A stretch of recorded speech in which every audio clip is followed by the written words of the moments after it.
Par to, ka izvēlas kvantitatīvo pieeju darba meklēšanā ir vēl joprojām darba meklētāji īpaši neizvērtē, kur un kā pieteikties.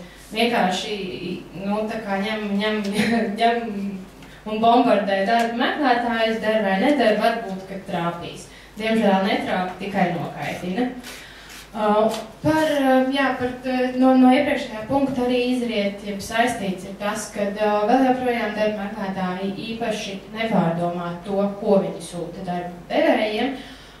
Respektīvi, mums ikdiena ir tā, kad redzam CV ar vienkārši briesmīgām gramatiskajām kļūdām, ar Ctrl-C, Ctrl-V pieteikumu vēstulēm, ar pieteikumu vēstuli uz vienu uzņēmumu, kurā ir rakstīts pilnīgi cits uzņēmums, respektīvi,